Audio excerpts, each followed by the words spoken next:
As promised in my last video, we're going to go into the report from just last Friday, which was the 15th of November 2019. Today is 19th of November 2019, so slightly delayed, but report nevertheless is a single source report, so that's really not called research, but we are quoting ABC's The Business, which is probably the most conservative source that you can have as far as the mainstream. So if they're saying this, I can only imagine what other channels, channel 10, 7, 9, are talking. And the reason why I don't quote them, I don't show you their content, is because I don't watch them. So it would take me extra time to actually watch them and digest their BS and then present it to you. Instead, I can just do it on ABC's The Business, digested, and show you my thoughts. It's actually pretty incredible. I'll show you how they lead you down the garden path. They, in one sentence, they say one thing and then they say another thing. That's kind of pretty usual. And then the most bullish opinion that they have and the headline that they've just given you in your mind, where it comes from, it's completely unsubstantiated. The RBA lights the blue touch paper on property prices. Investors are back with Sydney and Melbourne set to skyrocket. And okay, we've got the one headline, Sydney and Melbourne prices about to skyrocket.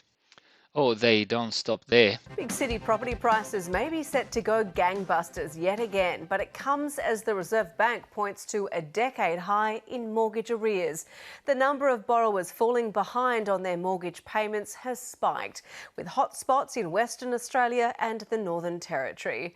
Arrears in Western Australia have doubled in the past 10 years as house prices fell 20%.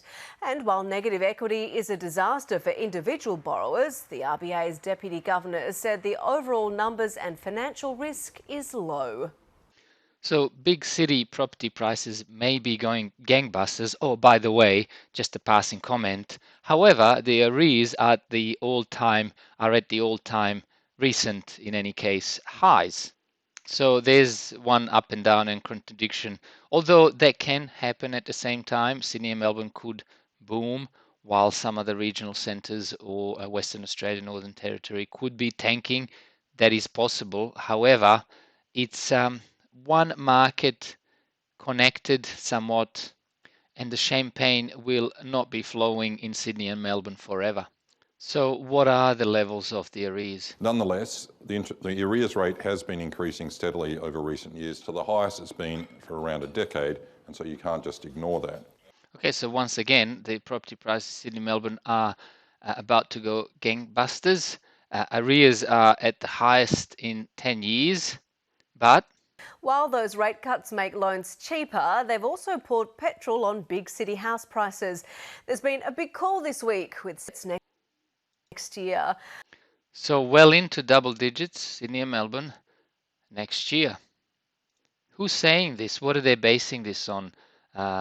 Employment getting better, unemployment dropping, or people making more money means the wage increases. That's not happening. Population growth, that's never stopped. They're bringing people like there's no tomorrow. So that's a population Ponzi ongoing. So, but that's not changing, not increasing. So where's this double-digit growth going to come from in Sydney and Melbourne? Let's see. REA Group's Executive Manager of Economic Research, Cameron Kusher, joined me from Brisbane, and suburbanite property advisor Anna Porter in the studio. So let's analyze the guests, the analysts who are predicting this. So Cameron Cuccia, REA Group. So just to be sure, let's again establish who's telling us what they're telling us. So Cameron Cuccia is now REA Group, but previously he was with CoreLogic. Now there's nothing wrong with changing careers, from jumping from another job to from one job to another. Yours truly is also kind of reassessing his career options at the moment, so there's nothing wrong with that. But let's see what CoreLogic does, for example, or what Cameron Cuccia did under CoreLogic. So this is the CoreLogic website, Australia's most comprehensive source of property data, insights and analytics used daily by leading property and banking professionals. They have a package, $150 a month. If you're a professional, I suppose that is not a lot of money. So you think, they could be neutral. They're just reporting the prices as they are reported to them. They're collating them, putting them together into reports, and presenting those data to their subscribers. And some of it is being leaked into the mainstream media. So that's fine, no problem there. Now Cameron has jumped across to REA Group. What's REA Group? Okay, REA Group. REA Group Ltd is, and its subsidiary companies known as the REA Group, make up a global online real estate advertising company. Global real estate advertising company. So we're going to have an employee of a global online real estate advertising company headquartered in Sydney, Melbourne, Australia, tell us where Sydney and Melbourne property prices, according to their research, are going to go next year. Okay, some of the REA Group subsidiaries, because we kind of go REA Group, what do I know about it? I've never heard of it. Well, they're flatmates.com.au, they're realestate.com.au is one of theirs, UK Property Shop, Hub Online Global Pty Ltd, Smartline Home Loans Pty Ltd. So do you think it would be in the REA's group's interest for property prices to continue to go up, flat, or down? No prices for guessing. So the main portal that we know in Australia is the realestate.com.au, so you can buy, rent, sell. So home loans, you can get home loans. Finally, there's one place to look for your home and your loan. That's our Cameron Cuccia REA Group representative. And the second guest is Anna Porter, a suburbanite. What is suburbanite? I've never heard of it. All right, I've just done a Google search of suburbanite. It says buy an investment property. So about us, buy an investment property, get social. 6 hotspot for property investing. So obviously peddling, shoving your hard-earned cash into a deposit to get a huge mortgage to buy an overly expensive property. So we have Anna Porter from Suburbanite once again, whose job is 360 property advisory, buy an investment property. They're telling you to buy an investment property. I think it's always good to buy investment property 5 years ago, 10 years ago. Now is probably the best time to buy it because that's when they make money now. Obtain property advice for my organization. Have a portfolio or site reviewed. I think a building site reviewed. I am actually very disappointed with ABC. When I watched this, I didn't expect these organizations like REA Group and the Suburbanite to be so openly pro-property, yet they are the experts that were called onto a panel of a government-owned ABC TV's The Business Show to tell us where they think the property prices, in particular Sydney and Melbourne, are going to go in Sydney and Melbourne again in 2020, next year. Absolutely shame. But don't despair or do not think that they're not actually telling you in your face what's going on. Property speculators. So the people coming up on this segment, Kusher and Porter, are part of the property speculation groups and businesses. Guys and girls, it actually is getting worse. I just re-listen to this. Get this. Just listen to this next introduction. Anna, SQM research earlier this week suggested that Sydney and Melbourne prices will increase by 15% next year. So SQM research, Louis Christopher from SQL Research has been interviewed a lot on TV, and let's see what they do. I mean, research, putting a title or research in the title of your company doesn't mean that you're independent. I've just done it. I live in North Sydney, or actually Neutral Bay.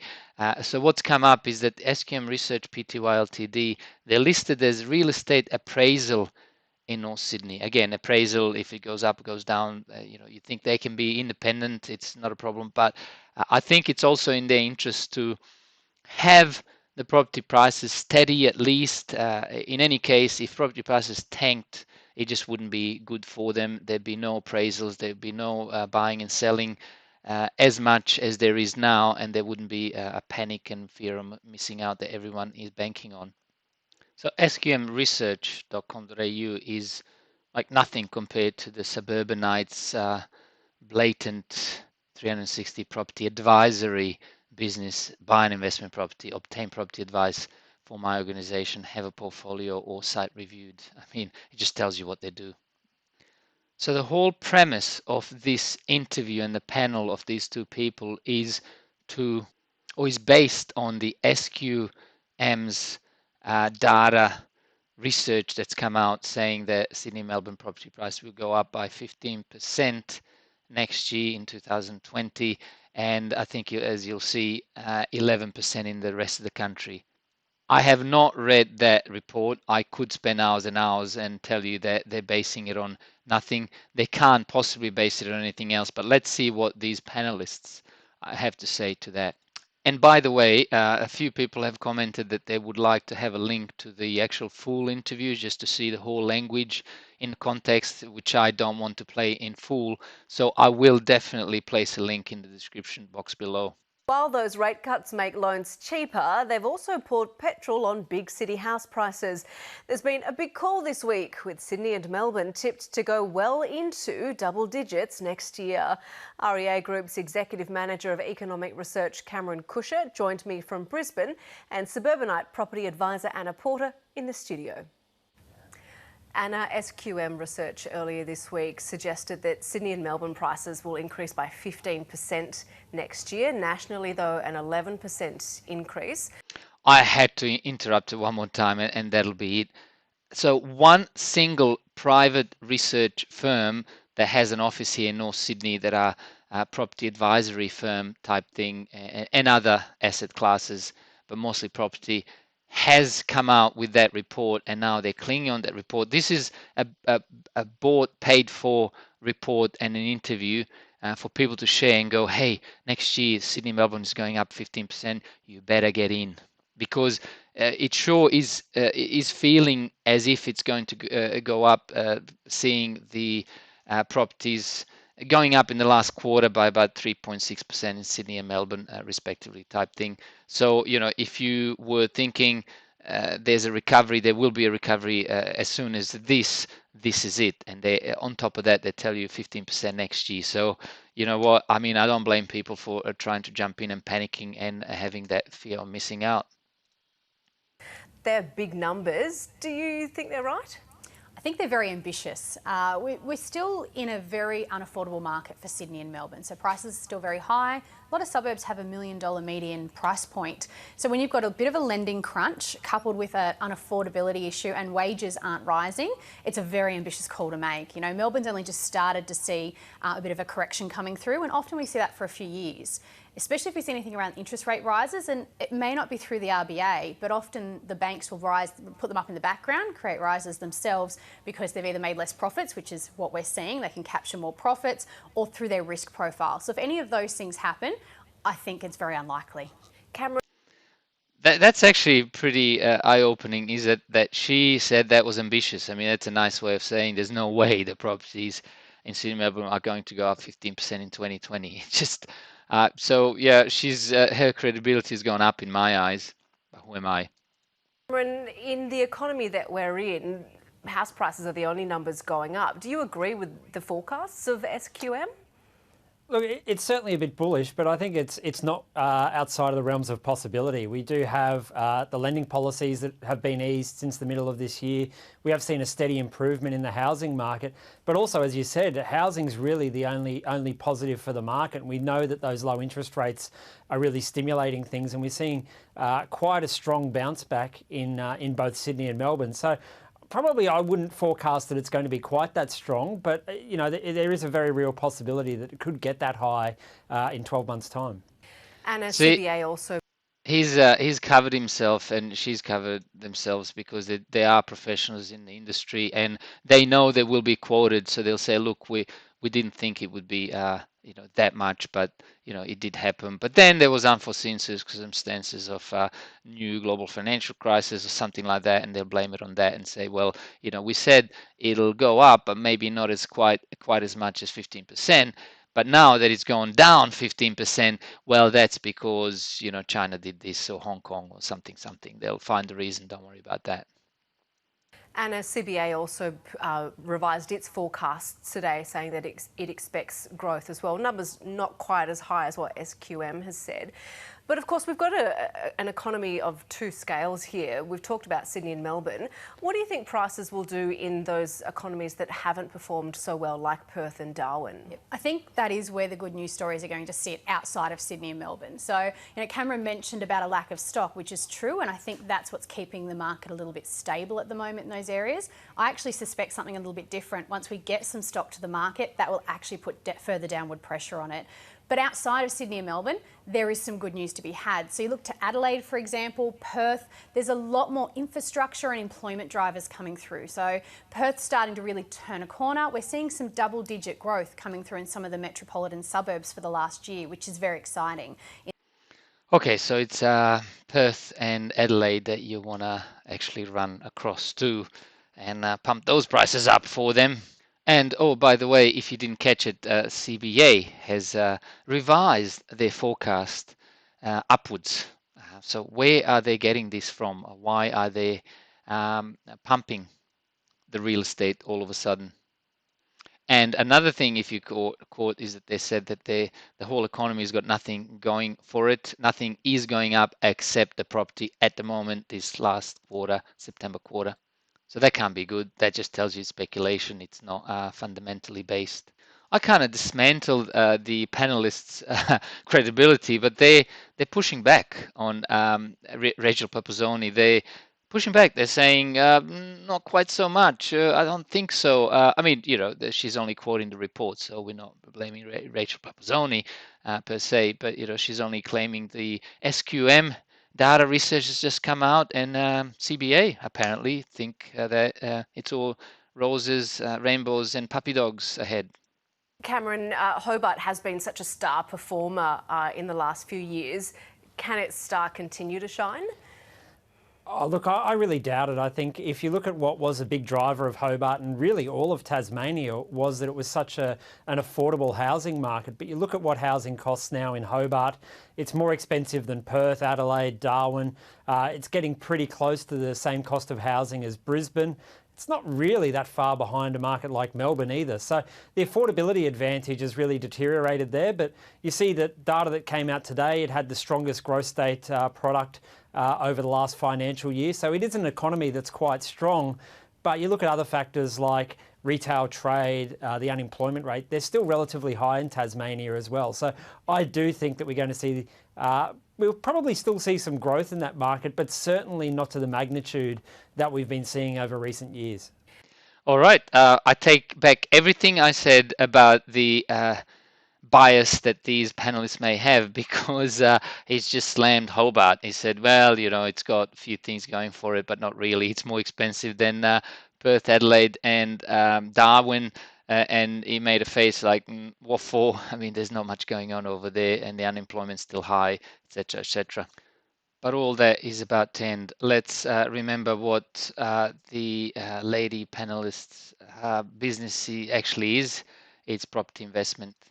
Anna, one of the winners perhaps of the low interest rate environment, these prices that are coming down, we've seen investors coming back into the market. Are you seeing that on the ground as well? We sure are. We've seen a very big increase in inquiry from investors wanting to get into the market, and that is purely around that lending piece. So when APRA made their changes and put caps on lending, and there was a different environment for lenders, we certainly didn't see a lack of inquiry, but we saw an inability to get from wanting to do it to actually being able to get the money in your pocket.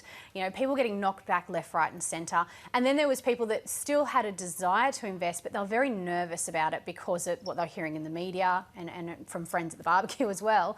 So now we've seen that confidence return. So they're really speeding up that process with more access to money, confidence in the process and in the market. And, investors are certainly entering the market again in more volume, but we're also forgetting about the other winners.